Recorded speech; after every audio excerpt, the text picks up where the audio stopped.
வணக்கம், welcome back to chef Deena's kitchen. இன்றைக்கி நம்ம கிச்சனில் பார்க்க போகிறது தலப்பாக்கட்டு ஸ்டைல் திண்டுக்கல் பிரியாணி.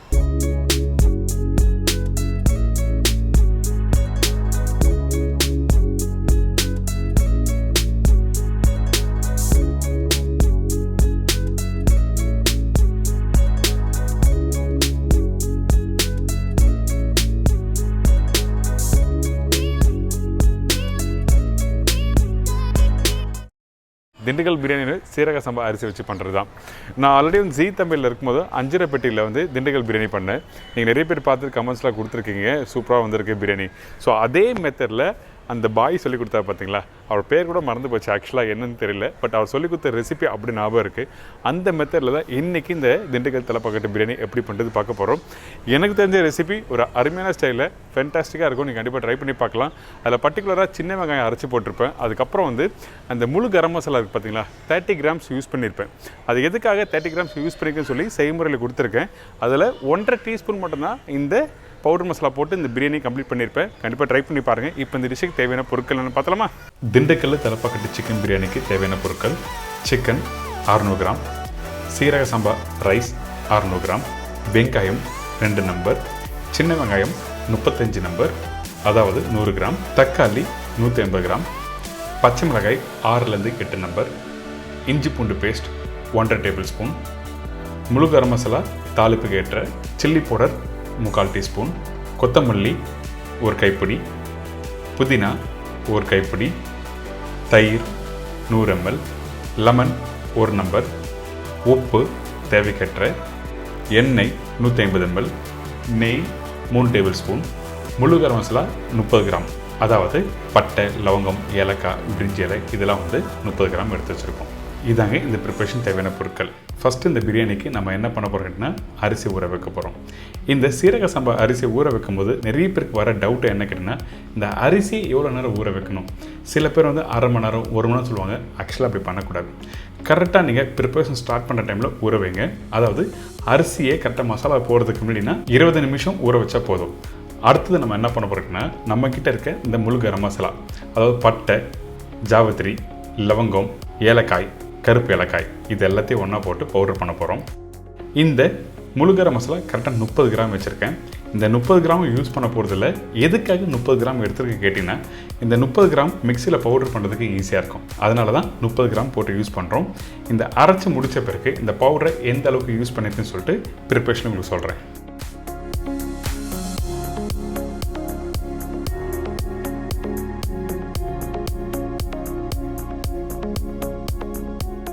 பார்த்தீங்களா, இந்த பவுடர் இந்த மாதிரி அரைச்சி ரெடி பண்ணி வச்சுக்கோங்க. ப்ரிப்பரேஷன் பண்ணுறதுக்கு முன்னாடி இந்த மாதிரி மிஷினில் கரெக்டாக ரெடி பண்ணி வச்சுட்டோன்னா ஈஸியாக இருக்கும் பிரியாணி கம்ப்ளீட் பண்ணுறதுக்கு.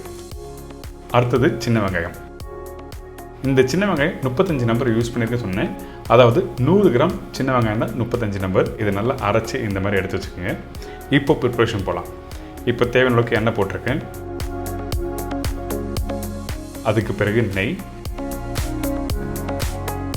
இந்த முழு கரம் மசாலா, பட்டை, லவங்கம், ஜாவத்திரி, ஏலக்காய் இதெல்லாம் தாளிப்பாக போட்ட பிறகு கட் பண்ணி வச்சுருக்க வெங்காயம். மொத்தமாக சின்ன வெங்காயம், பெரிய வெங்காயம் ரெண்டுத்தையும் சேர்த்து 200 கிராம் தான் போட்டிருக்கோம். அதுக்கு பிறகு பச்சை மிளகாய். நான் பச்சை மிளகாய் 5 நம்பர் போட்டிருக்கேன். உங்களுக்கு காரத்துக்கு ஏற்ற மாதிரி பச்சை மிளகாய் 1-2 கம்மியாகவும் இல்லை அதிகமாகவும் நீங்கள் ஆட் பண்ணிக்கலாம்.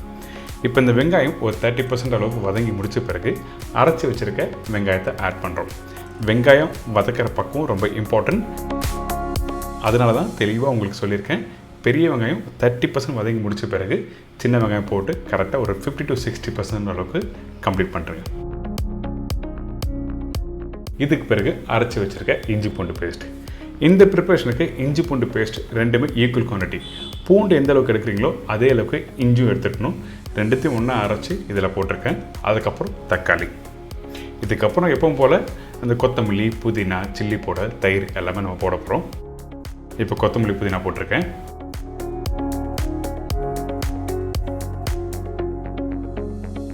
இதுக்கு பிறகு 100 ml தயிர் போட்டிருக்கேன்.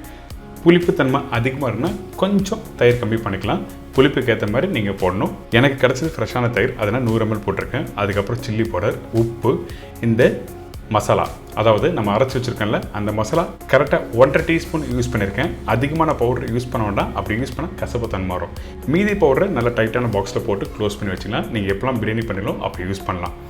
இதுக்கு பிறகு சிக்கன் போட்டிருக்கேன். இந்த சிக்கன் போட்ட பிறகு ஒரு 2 நிமிஷம் நல்லா வதக்குங்க. தேவையான அளவுக்கு தண்ணி ஆட் பண்ணி ப்ரிப்பரேஷன் கம்ப்ளீட் பண்ணலாம்.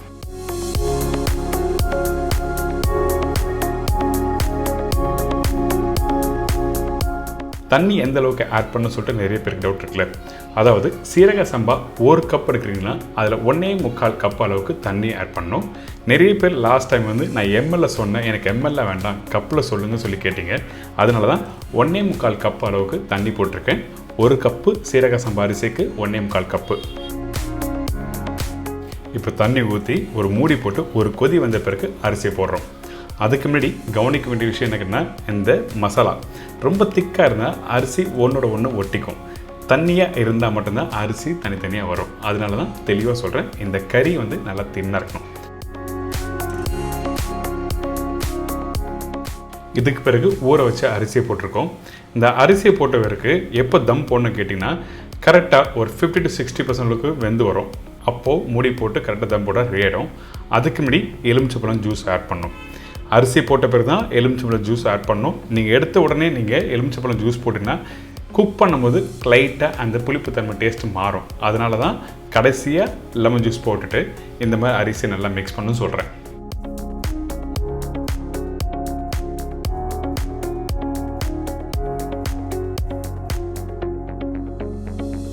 இந்த ஸ்டேஜ் வர டைமில் உங்களுக்கு அடுப்பு ஃபுல் ஃப்ளேமில் வச்சு நீங்கள் குக் பண்ணணும். இப்போ கரெக்டாக 50 to 60% ரெடி ஆகிடுச்சா, கொஞ்சம் நெய், கொத்தமல்லி, புதினா, அதுக்கப்புறம் ரெடி பண்ணி வச்சுருக்க அந்த பவுடர் மசாலா கொஞ்சமாக மேலே போட்டு தம் போட்டிங்கன்னா ரெடி. அதுக்கு முன்னாடி நல்லா மிக்ஸ் பண்ணணும்.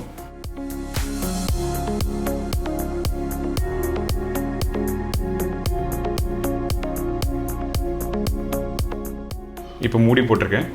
கரெக்டாக 20லேருந்து 25 நிமிஷம் நீங்கள் தம் போட்டு எடுத்திங்கன்னா இந்த பிரியாணி ரெடி. பார்த்தீங்களா, சூப்பரான ஸ்டைல் ரெடியாக இருக்குது.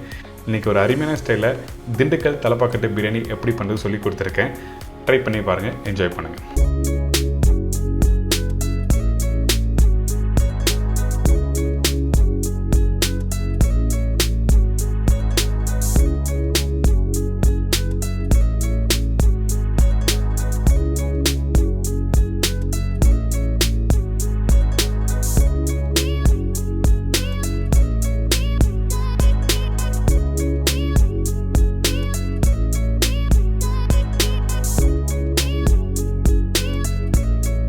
இப்போ எல்லாருக்கும் தெரிஞ்சிருக்கும் இந்த சீரக சம்பா வச்சு திண்டுக்கல் பிரியாணி எப்படி பண்ணுறது சொல்லி கொடுத்துருக்கேன். கண்டிப்பாக ட்ரை பண்ணி பாருங்கள், மறக்காமல் ஃபீட்பேக் கொடுங்க. அது மட்டும் இல்லை, என்னோட இன்ஸ்டாகிராம், ஃபேஸ்புக்லேயும் இந்த மாதிரி ரெசிபிலாம் போட்டுன்னு வரேன்.